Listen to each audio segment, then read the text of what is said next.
Cá Entre Nós, com Nelson Marques. Todas as quintas-feiras, uma entrevista inédita para você.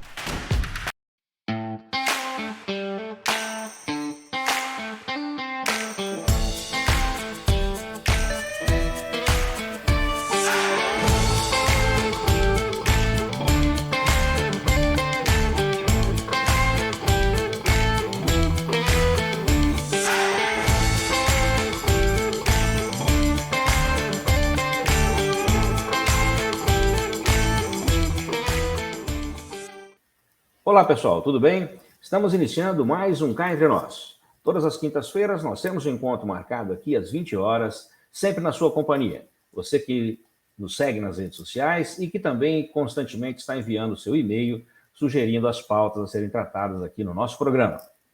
Lembrando que se você ainda não se inscreveu no canal, por favor, inscreva-se, ative o sininho para receber as nossas notificações, aproveita que você está por aí, dá aquele like. E, é claro, divulgue os nossos vídeos nas suas redes sociais e também nos seus grupos de WhatsApp. Lembrando que você pode participar do nosso programa através do nosso chat ao vivo. Você faz as perguntas para o nosso entrevistado e ele, durante a entrevista, vai lhe responder também através do chat para que você fique mais bem informado.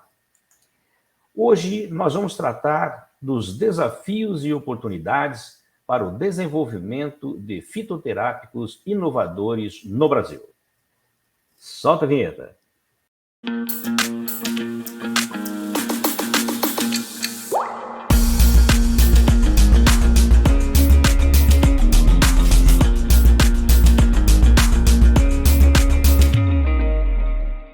Nossa entrevistada é formada em farmácia industrial pela Universidade Federal do Paraná, com especializações na área de qualidade de fitoterápicos pela Universidade de Barcelona, pesquisa clínica pela Invitari, gestão de projetos pela FAI Business School, entre outros. Atuante na indústria farmacêutica desde 2002, sendo atualmente responsável técnica da Herbarium e presidente do Conselho Diretivo da Abfisa, Associação Brasileira das Empresas do Setor Fitoterápico, Suplemento Alimentar e de Promoção da Saúde, desde 2019. Especializada na regularização de medicamentos fitoterápicos e outros produtos de origem natural, tais como suplementos alimentares e cosméticos. Reúne visão sistêmica em gestão envolvendo boas práticas de fabricação, garantia da qualidade, outros assuntos regulatórios, farmacovigilância e desenvolvimento de produtos. Obrigado por aceitar o nosso convite. Gislaine Beni Gutierrez, seja muito bem-vinda ao Cá Entre Nós. Eu que agradeço a oportunidade de falar contigo no Cá Entre Nós, Nelson. Muito obrigada, foi um prazer receber o seu convite e eu espero contribuir com o tema da nossa discussão de hoje. Muito grata, super obrigada. E eu tenho certeza que você vai contribuir e muito. Mais uma vez, eu te agradeço, assim, do fundo do coração, a sua disponibilidade e confiança no nosso programa e nos atender aí, transmitindo os seus conhecimentos aí para os nossos seguidores e a todos que nos acompanham. Muito obrigado mesmo. Gislaine, à disposição. Ótimo, muito obrigado. Deixa eu te começar o nosso bate-papo aqui perguntando o seguinte. É comum a população menos técnica achar que fitoterápico é o famoso chazinho da vovó. Aqui nós iremos tratar de produtos industrializados e com alto rigor técnico e científico. Então, eu gostaria de começar esse nosso bate-papo pedindo para que você nos explicasse qual a diferença entre o produto natural e o fitoterápico. É muito importante a sua pergunta, Nelson. O produto natural é aquele preferencialmente fresco ou minimamente processado, como, por exemplo, uma desidratação, né? Aí vamos sim fazer uma correlação com um chá, né? Com o decocto, com aquele preparo com produto desidratado que tem um mínimo processamento caseiro, digamos assim. Isso é bastante diferente dos produtos industrializados. né, que esses sim, eles não podem ser referenciados exatamente como produtos naturais, porque eles passam por alguns tipos de processamento até que cheguem ao consumidor, né. Quando falamos sobre os medicamentos fitoterápicos, eles são produtos tecnicamente elaborados, são produtos industrializados, são obtidos com emprego exclusivo de matérias-primas vegetais, mas eles devem apresentar uma série de provas para cumprir com as premissas de qualidade, de segurança e de eficácia. Falando em segurança e eficácia, nós sempre nos referimos ou a evidências clínicas, né, todo o desenvolvimento clínico para provas de segurança e eficácia, ou então por meio dos dados de tracionalidade de uso, né, por um longo período de tempo, que possam também estar relacionados em publicações técnico-científicas para caracterizar as indicações propostas. Todas esses critérios, eles devem ser reunidos em documentações que são elaboradas pelas empresas, pelas indústrias, devem garantir reprodutibilidade. Esse é um ponto muito importante quando falamos dos medicamentos fitoterápicos.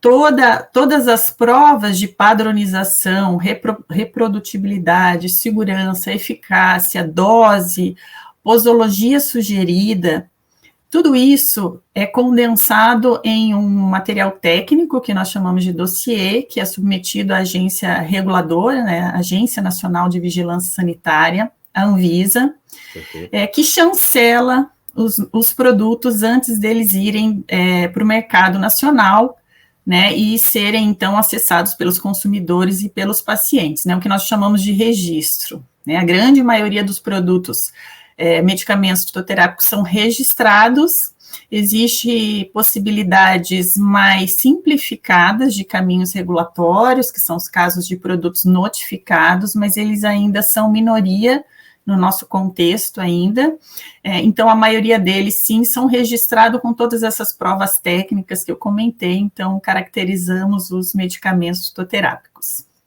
Perfeito.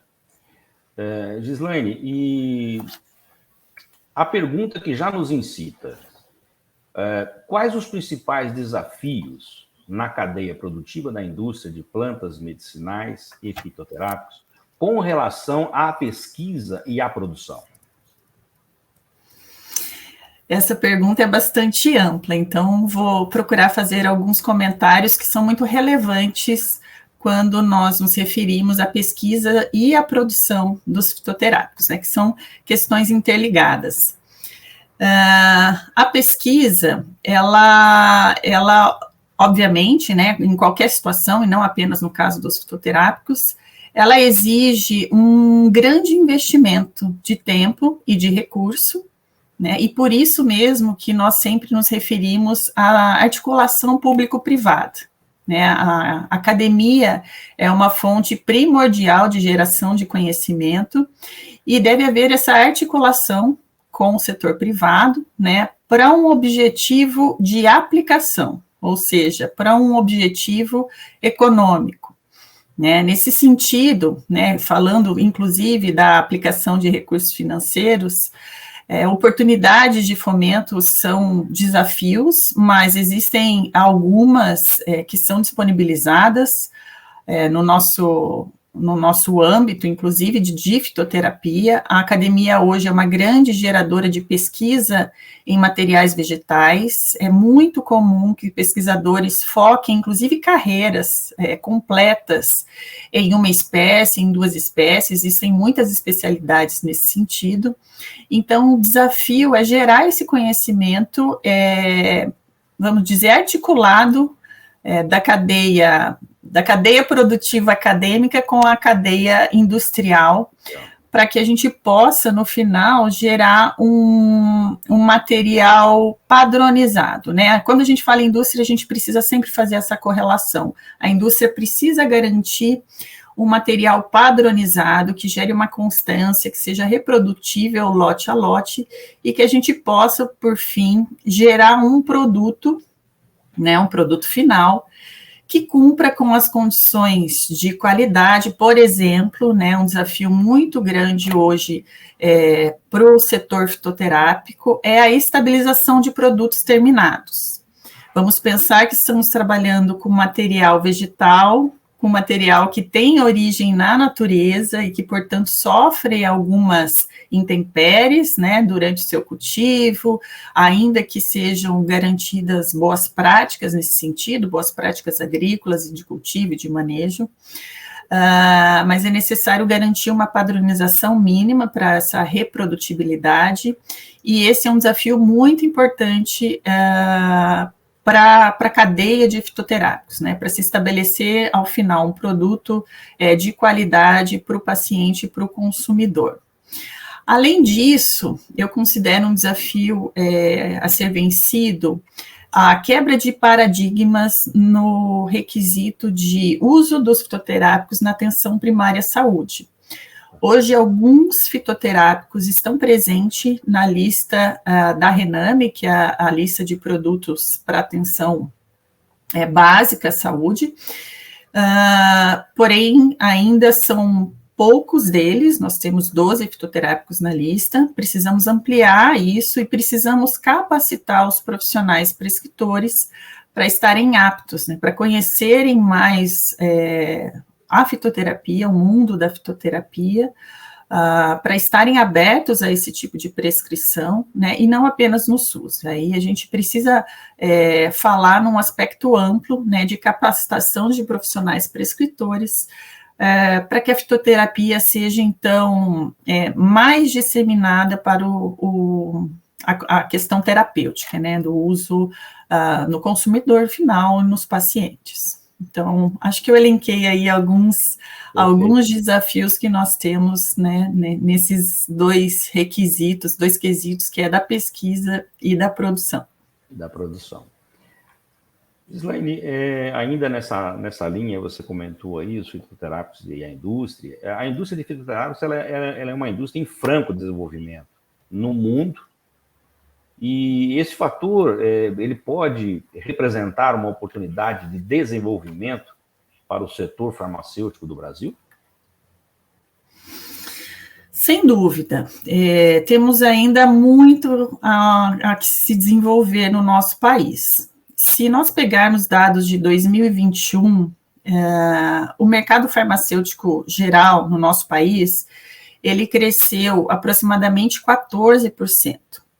E o mercado fitoterápico, por sua vez, teve um crescimento, né, em reais, né, em faturamento, de 12%. Então, eu considero que são percentuais bastante relevantes para a indústria farmacêutica, para a indústria fitoterápica também, tendo em vista que nós passamos aí tempos difíceis de pandemia, de rompimento de cadeia de abastecimento, de outros entraves sofridos pela indústria farmacêutica por conta do período pandêmico.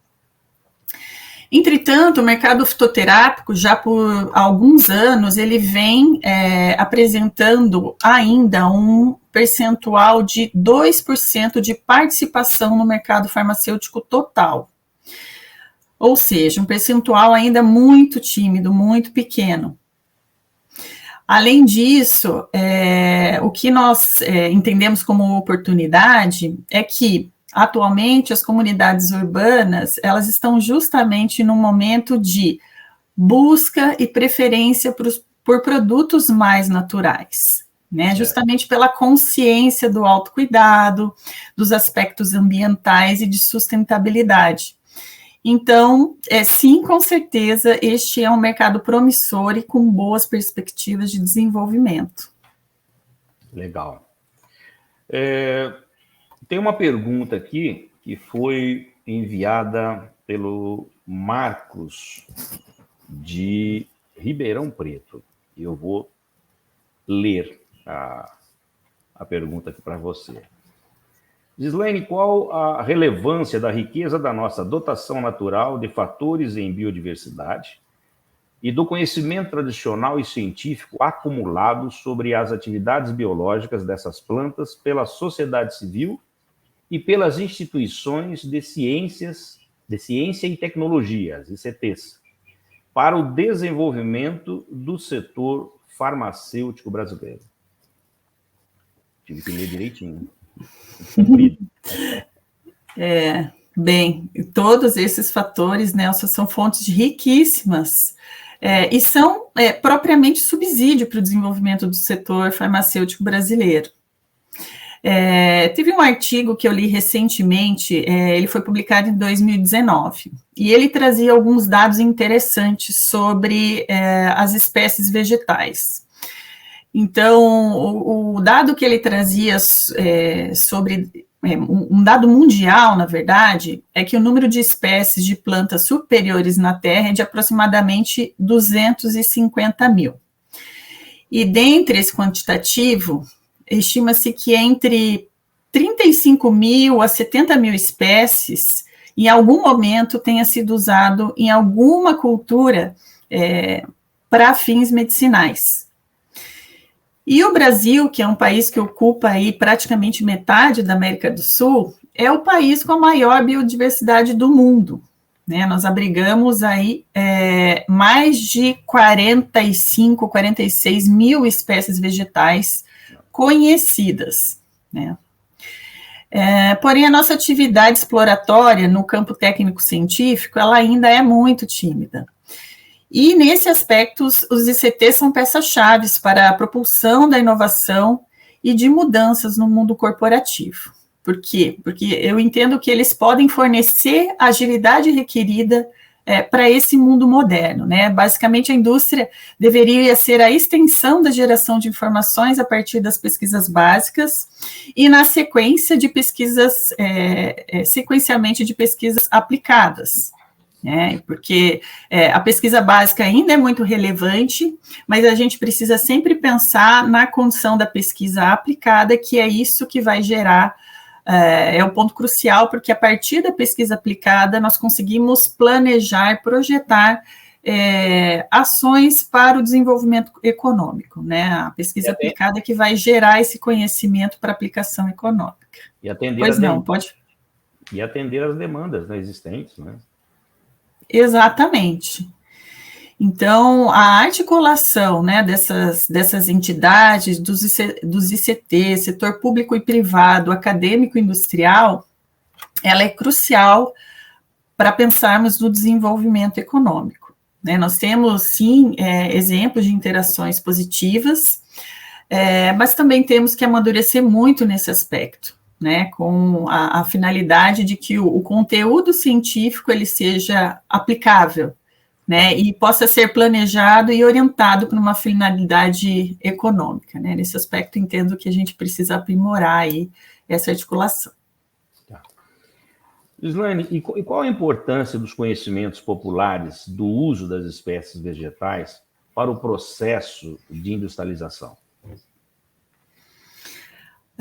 Enorme importância, Nelson. As comunidades tradicionais são, na verdade, a nossa fonte primária de conhecimento. Os povos e comunidades tradicionais, eles são, né, vamos falar um pouquinho, povos e comunidades tradicionais, eles são grupos culturalmente diferenciados, que se reconhecem como diferenciados e que possuem uma organização de aplicar recursos naturais para sua própria reprodução, né, cultural, social, religiosa e econômica. E aí a gente tem como exemplos os povos indígenas, os quilombolas, as comunidades ribeirinhas, extrativistas, enfim. Eles transmitem esses conhecimentos entre gerações, que são valiosíssimos, né, que são fontes de informação para a indústria farmacêutica e fitoterápica, e não deixa de ser uma pré-avaliação e até mesmo uma validação para a segurança e eficácia da aplicação de espécies vegetais, né? Então, hoje, por exemplo, quando nós pensamos no aspecto regulatório brasileiro, nós já temos esse reconhecimento muito bem estabelecido, né? Então, eu posso hoje autorizar um produto sem a necessidade de conduzir todas as provas não clínicas em clínicas, se existirem dados suficientemente robustos do conhecimento tradicional, né? Do uso tradicional, exatamente, né? Então, os pesquisadores e até mesmo as indústrias, né, a cadeia produtiva, vamos dizer assim, né, incluindo os pesquisadores nesse aspecto, acabam acessando os dados históricos, né, que são justamente esses usos tradicionais, como uma fonte primária de conhecimento. E a partir daí, existe, vamos dizer, um aprimoramento tecnológico. Né, a partir do conhecimento tradicional, há necessidade do aprimoramento tecnológico para se atender os requisitos, né, normativos, de qualidade, principalmente, quando nós pensamos na reprodutibilidade de um produto final lote a lote.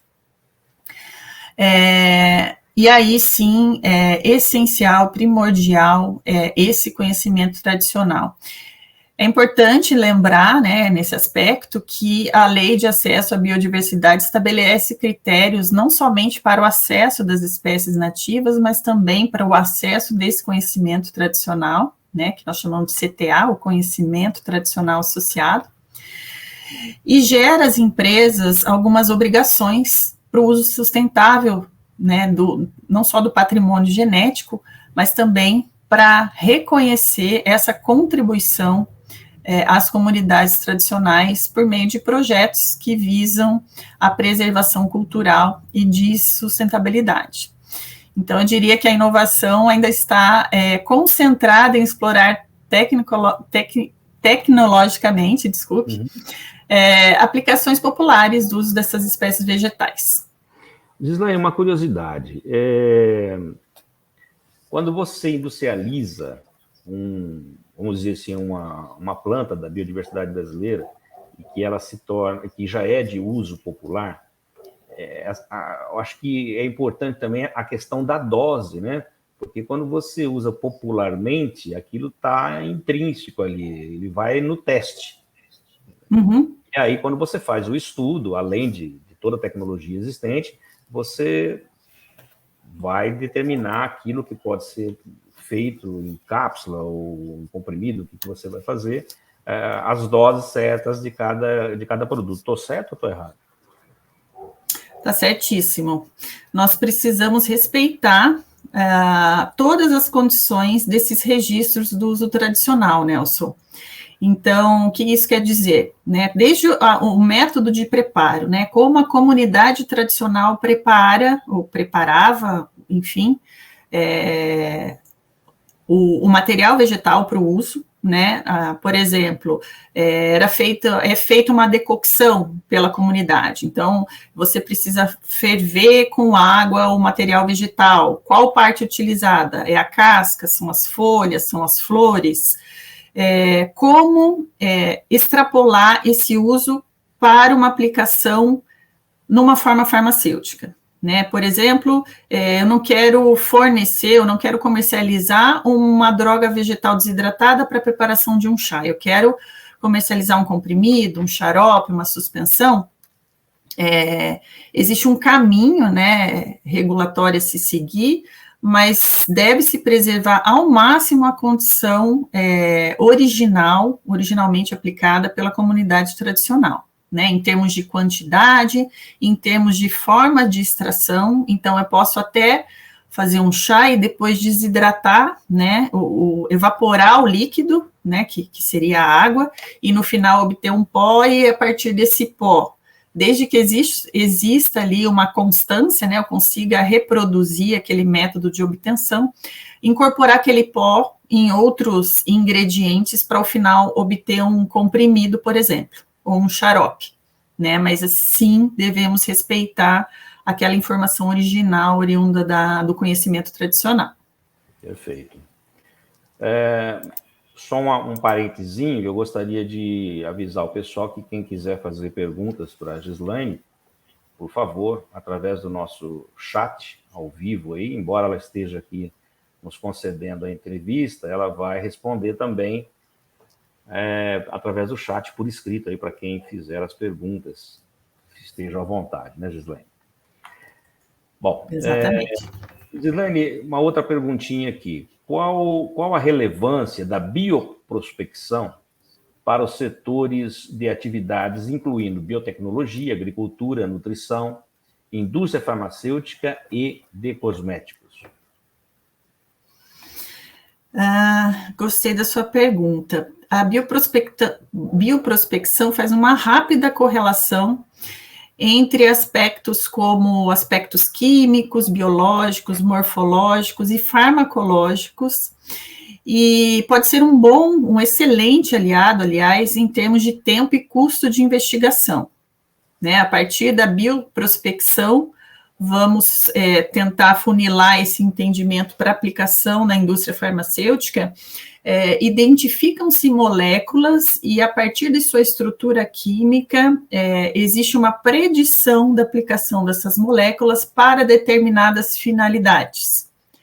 Na maioria das vezes, se utilizam análises computacionais para essa exploração, né, dos aspectos químicos, morfológicos.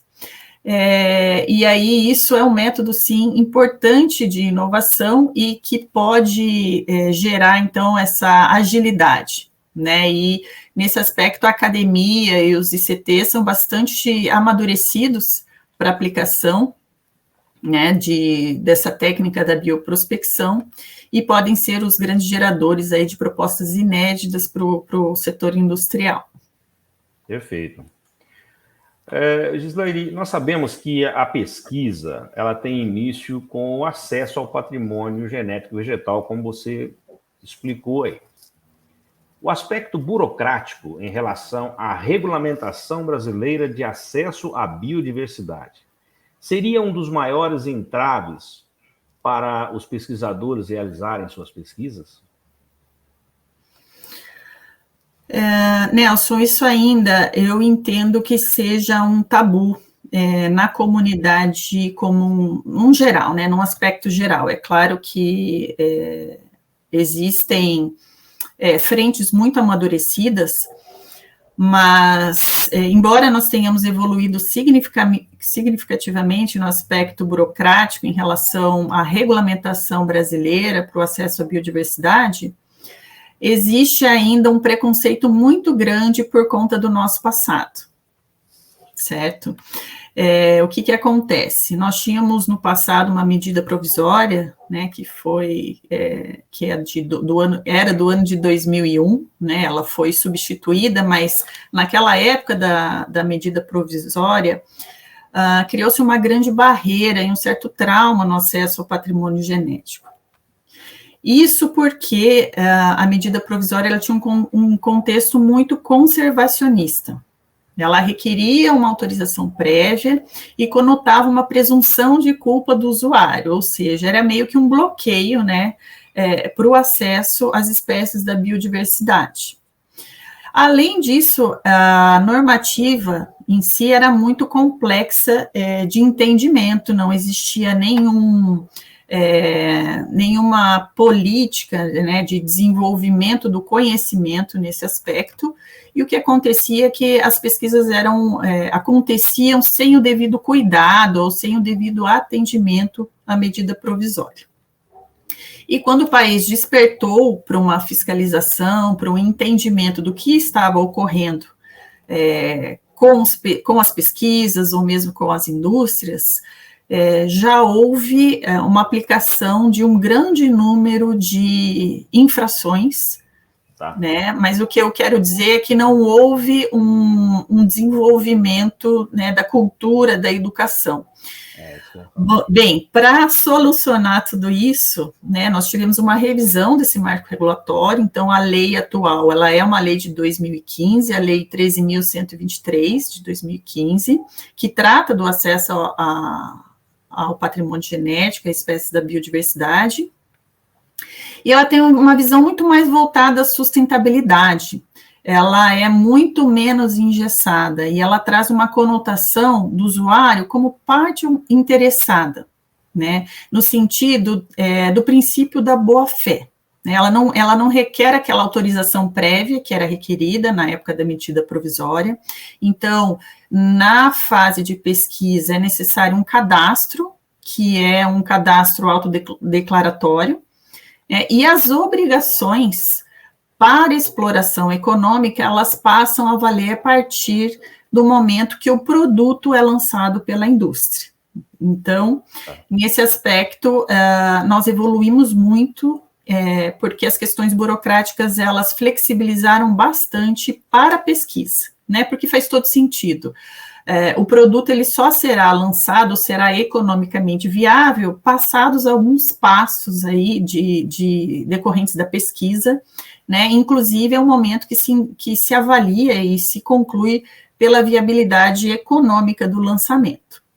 Bem, a partir do lançamento, aí sim, né? A partir do momento que a indústria se beneficia economicamente daquele produto oriundo da biodiversidade ou do conhecimento tradicional associado, aí sim faz todo sentido que exista a repartição dos benefícios, né, até por uma questão de consciência e preservação da sustentabilidade.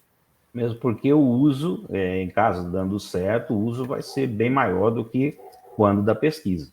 Então, a questão da preservação é uma das condições sine qua non, né, que tem que ser pensadas para isso. Para você fazer uma pesquisa, você utiliza um número X da biodiversidade. Aquilo sendo industrializado, obviamente que vai... Então, tem que pensar na parte de conservação. Perfeitamente. Gislaine, o Brasil vem ocupando quase metade, né? Ele ocupa quase metade da América do Sul. E é o país com a maior biodiversidade do mundo, abrigando mais de 46 mil espécies. Você comentou isso aí no comecinho do nosso bate-papo. Espécies vegetais e conhecidas. Nós podemos ser considerados uma referência em medicamentos fitoterápicos? Infelizmente, ainda não estamos nesse patamar, né? Estamos longe de ser considerados uma referência em medicamentos fitoterápicos. Mas tem o lado bom dessa história, né, Nelson? Temos uma oportunidade aí na nossa frente. Temos como crescer. Exatamente. De forma ilustrativa, assim, para se ter uma ideia, a Alemanha, que é considerada um país onde o desenvolvimento dos fitoterápicos é mais amadurecido. Por quê? Né? Porque os aspectos culturais, tanto em prescrever quanto utilizar esses produtos, eles são mais desenvolvidos, né?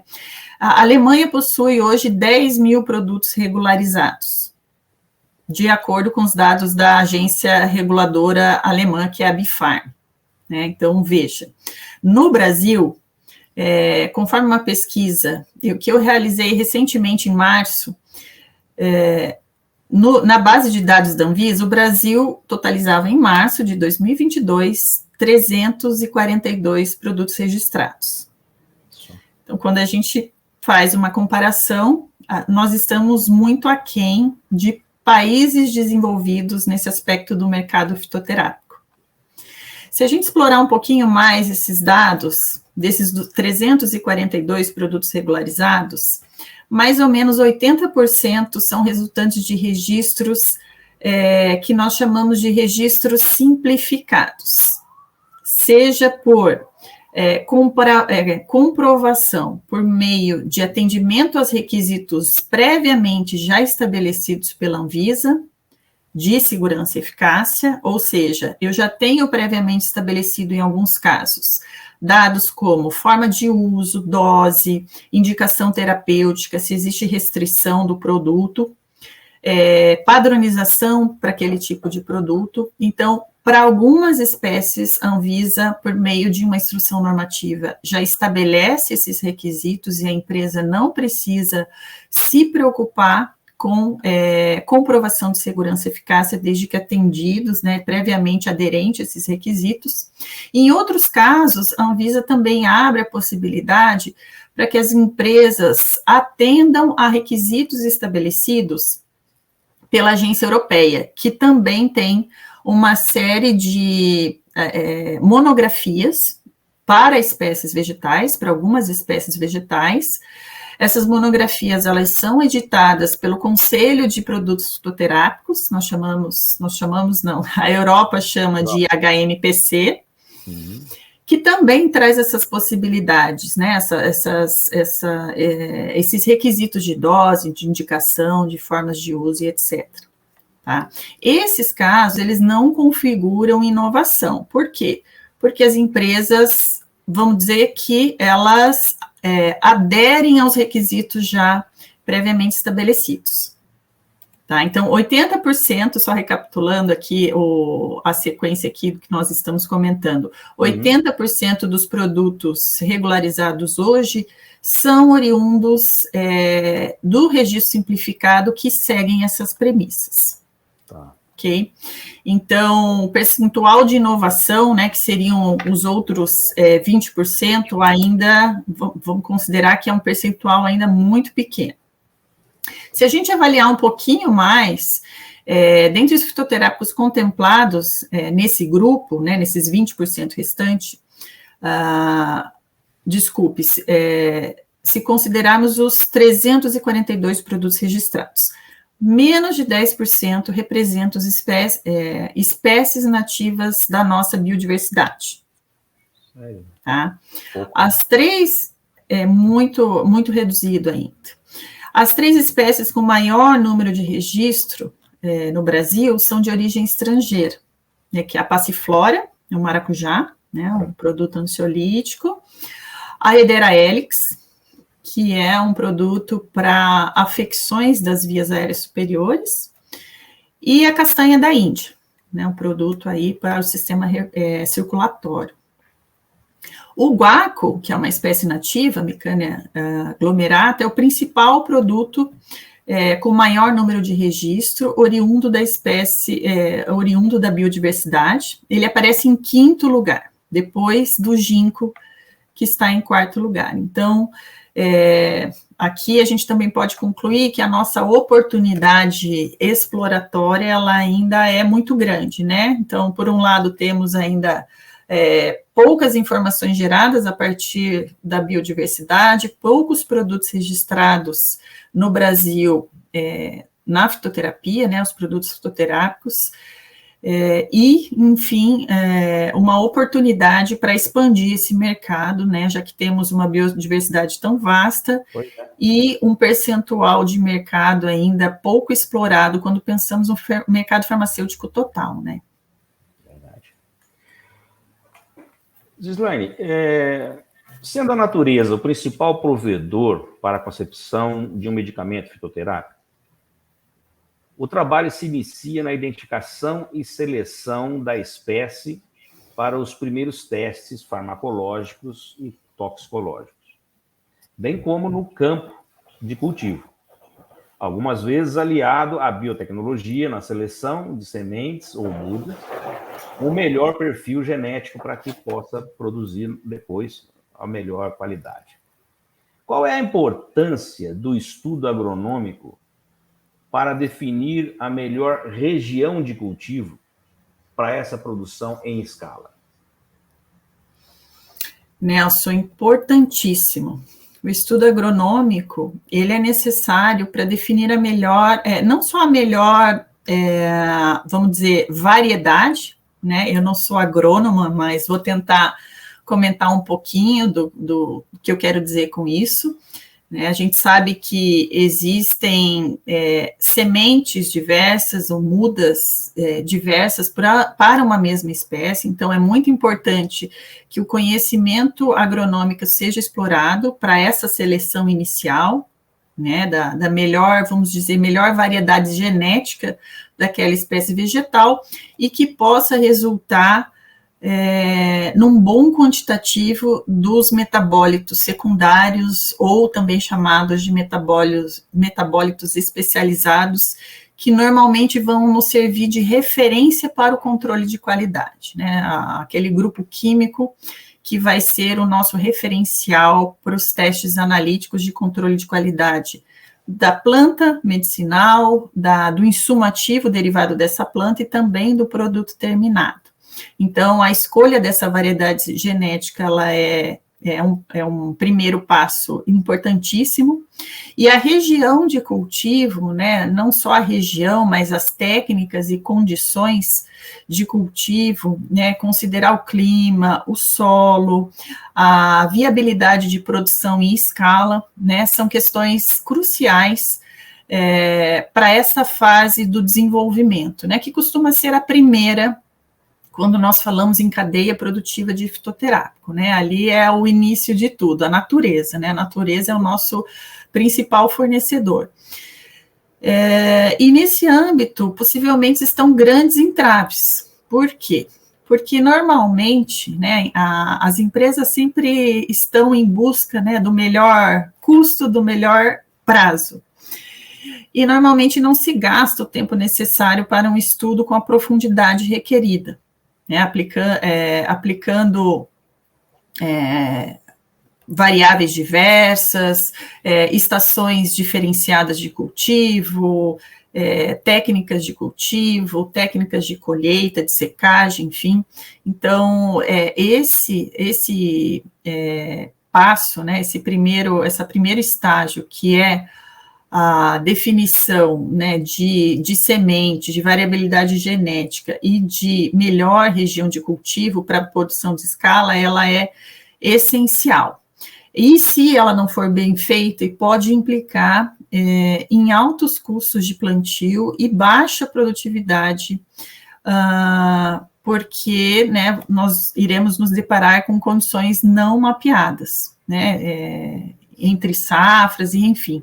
E o que coloca em risco a continuidade do desenvolvimento, né? Então, muitas vezes chega-se à conclusão que o projeto, né, ele vai ficar muito custoso, porque eventualmente o rendimento, né, quando nós sempre fazemos a correlação do quantitativo do material de partida para a obtenção do insumo ativo farmacêutico vegetal, porque, veja, a planta medicinal é o nosso material de partida, e nós sempre temos essa correlação, né? Por exemplo, eu parto de 100 quilos de uma planta medicinal para obter 1 quilo do insumo ativo farmacêutico vegetal. Então, existe essa correlação que a gente chama também, né? Fazemos uma correlação em relação ao rendimento, né, dessa espécie vegetal para a obtenção do insumo ativo.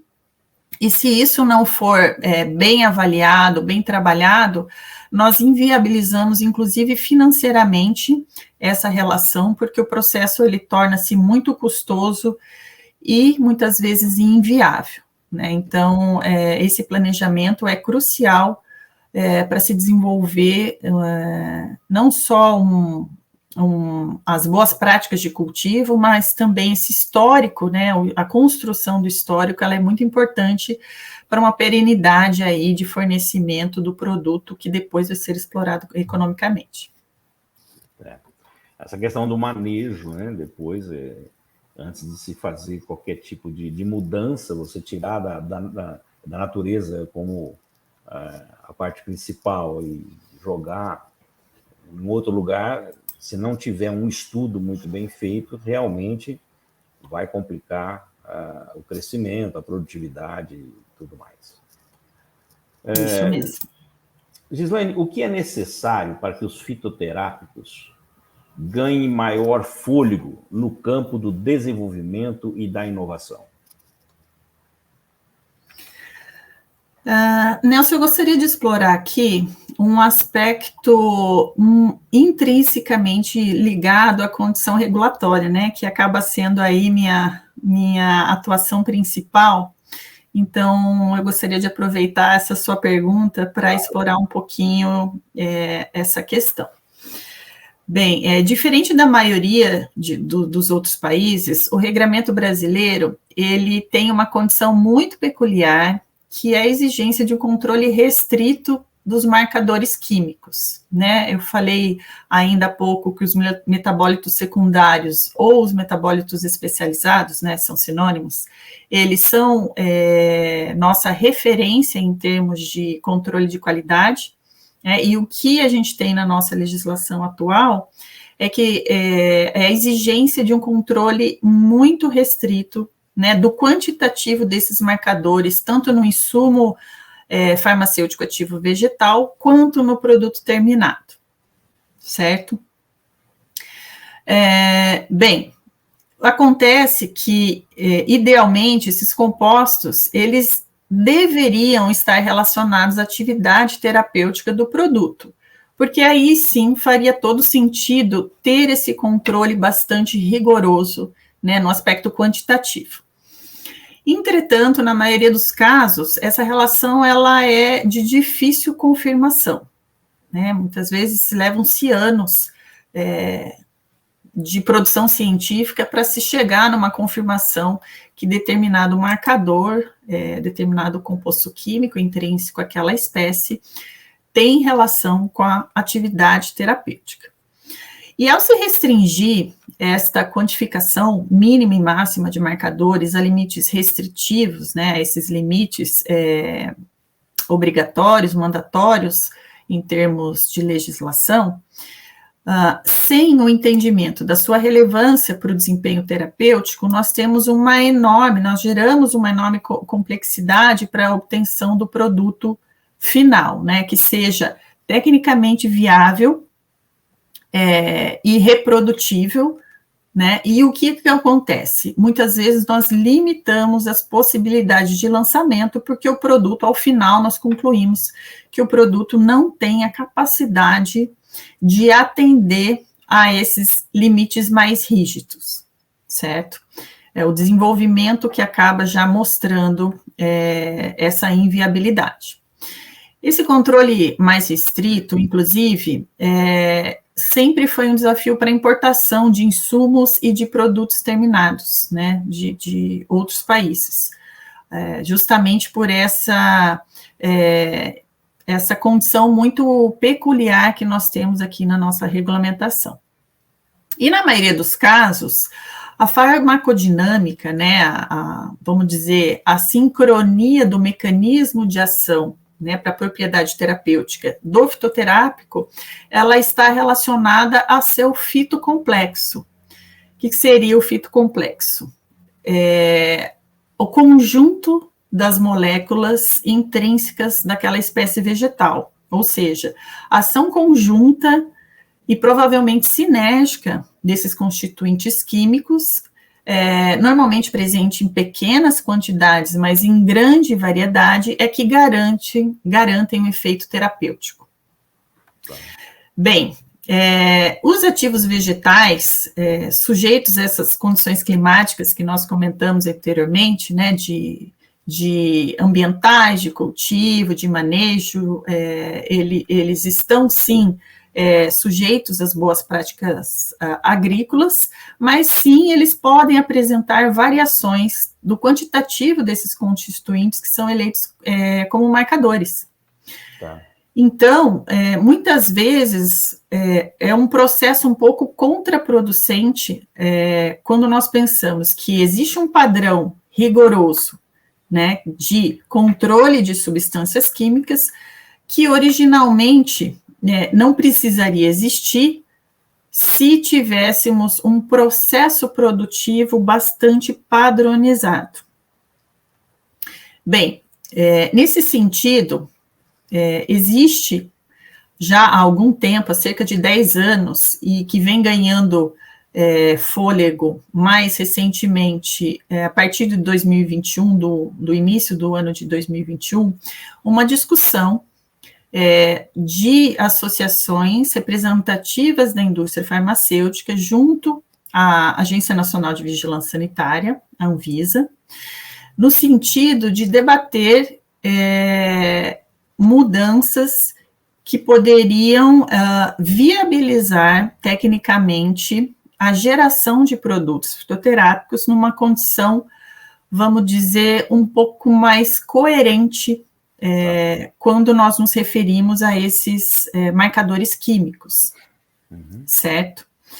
Então, a tratativa, ela olharia o insumo ativo vegetal conforme o seu conhecimento científico desenvolvido até o momento. Então, isso quer dizer o quê?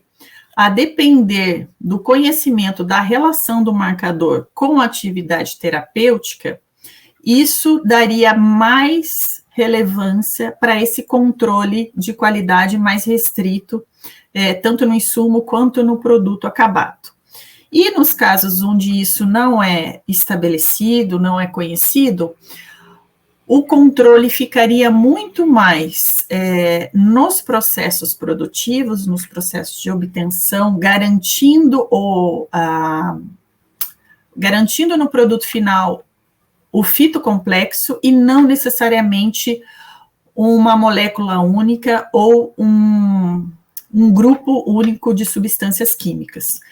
Né? Então, assim, isso é um conceito, né, de tratativa para insumos ativos já estabelecido na comunidade europeia, incorporado também na Austrália, no Canadá e também em outros países, e com base num levantamento muito vasto e robusto feito já no passado e repetido já inúmeras vezes. Esse foi o modelo que se concluiu que seria o melhor para a tratativa dos fitoterápicos e mais coerente. Então, o que vem acontecendo é que as empresas e a agência reguladora vêm discutindo, então, ações para a atualização da legislação que trata do registro dos produtos fitoterápicos. Nós estamos ainda numa fase prévia de consulta pública, né? Nós não tivemos ainda nenhum texto divulgado nesse sentido, embora tenha acontecido diversos encontros, reuniões, workshops, diversos debates, né? Porque uma das preocupações cruciais é com relação ao impacto da mudança no mercado, seja olhando para os produtos já regularizados até então, né, que seguem um contexto da legislação atualmente vigente e que é diferente do que está se propondo, seja no contexto da comunidade prescritora, que precisa entender por que a mudança está acontecendo, que mudanças são essas e que garantias nós daremos aos produtos com a mudança. Também há uma preocupação com o público consumidor e com os pacientes, que precisam também entender que esse caminho evolutivo, ele faz sentido e que ele tem um respaldo técnico, científico, né? Então, estamos num momento justamente de discussão para avaliação desses impactos numa possível mudança, né, que deve acontecer aí, eu acredito que até o próximo ano, haja vista que a revisão da legislação do registro de produtos fitoterápicos, ela está na agenda regulatória da Anvisa para o período de 2021 a 2023, né, e, portanto, é considerado um tema estratégico para a agência. Então, essa atualização, ela deve acontecer aí até o próximo ano, tá? Legal. Então, vou pegar esse gancho aí das discussões que você está comentando. Como que a Abifisa tem atuado no cenário das discussões para a atualização das normativas dos fitoterápicos? A Abifisa, ela vem assumindo um papel, eu diria, sem falsa modéstia, um papel protagonista nas discussões para essa mudança. Que bom. Então, desde 2012, Nelson, nós temos participado ativamente das discussões sobre atualização da normativa, tá? Naquele momento, nós tínhamos apoio de outras associações também representativas do mercado farmacêutico, e embora em 2014 nós tenhamos tido uma revisão da normativa, ela ainda não saiu exatamente como vínhamos requerendo, né, junto à Anvisa, né, por uma série de motivos, mas esse diálogo com a agência e esse entendimento da necessidade de atualização para um conceito mais coerente, que é esse que eu expliquei anteriormente, isso vem acontecendo, sim, desde 2012, né? Então, mesmo logo após a publicação da resolução RDC 26 de 2014, né, que é a legislação atualmente vigente, várias discussões têm sido feitas, e a Abifisa, ela acaba sendo uma grande estimuladora desses diálogos, não só com as suas empresas associadas, como com a agência e com as outras associações que são atuantes para esse tema. E temos, por exemplo, promovido uma série de debates, promovemos workshop para disseminação do conhecimento técnico, porque nós entendemos que a mudança, ela não é uma mudança exatamente simples, né? Ela requer, sim, um conhecimento especializado sobre o assunto, para que as empresas possam aplicar corretamente seus produtos em desenvolvimento, os novos produtos que venham a ser desenvolvidos. Promovemos também vídeos educativos, vários conteúdos de cunho técnico e orientativo, mais consistentemente desde o ano 2020. Nós participamos ativamente das contribuições nas propostas da Anvisa, né? Nós acabamos sendo uma associação referência e especializada no trato desses produtos naturais, né, os produtos vegetais. Então, tudo isso, né, com um diálogo muito aberto, atuando de forma transparente e ética. Então, entendemos que estamos evoluindo de forma bastante colaborativa nesse processo. Muito bom. Lislaine, cá entre nós, você acha que os produtos regularizados em outras categorias são ameaças para o desenvolvimento do mercado fitoterápico? Cá entre nós, Nelson, tudo que é devidamente regularizado, não consideram que sejam ameaças. Por quê? Cada categoria possui uma delimitação, vamos dizer assim, que organiza o mercado e a livre concorrência, que são propriamente as regulamentações, né? Então, quando nós nos referimos a produtos devidamente regularizados, esses produtos, eles estão adequadamente classificados, atende a todos os requisitos de declaração, de rotulagem, de propaganda, publicidade, e, portanto, vamos dizer, temos espaço para cada uma das categorias. O que é... Desculpa, eu não entendi. Cada uma delas crescer individualmente. Exatamente. Cada um tem seu espaço. Né? As grandes ameaças, elas estão concentradas em produtos, na verdade, que são irregulares. Né? Aquele mercado negro, vamos dizer assim. Aqueles produtos que se aproveitam de um apelo falsamente, né, como os produtos que a gente chama ditos naturais. Eles são ditos naturais, apresentam promessas milagrosas, que infelizmente seduzem uma boa parcela da população. Esses produtos, normalmente, eles são divulgados em canais de TV por assinatura, em canais de vendas num 0800, num teleatendimento, numa venda porta a porta, em e-commerces no geral. Isso cresceu muito desde o início da pandemia, né? A população se habituou a adquirir muitos tipos de produtos por meio da internet, e aí nós temos todo tipo de produto. Né? E o grande perigo é que a população ela não tem conhecimento para distinção, né, do que é um produto que ela pode confiar e o que é um produto que ela não deveria confiar. Né? Então, tudo que apresenta promessas milagrosas, né, aquelas fotos do antes e depois com redução de muitos quilos, aquela calça sobrando, né, em muitos centímetros na cintura, desconfie, né? A população precisa desconfiar desse tipo de publicidade, né? Porque, infelizmente, na quase totalidade dos casos, esses produtos, eles não só são irregulares, como também eles são produtos que apresentam riscos potenciais para a população consumidora. Por quê? Porque não se sabe a procedência, né, dos componentes que estão naquele produto, a identificação de uma espécie botânica não é uma tarefa fácil. Então, se aquele produto está rotulado, por exemplo, apresentando diversas espécies vegetais, desconfie muito disso, porque isso não é usual para um produto regular.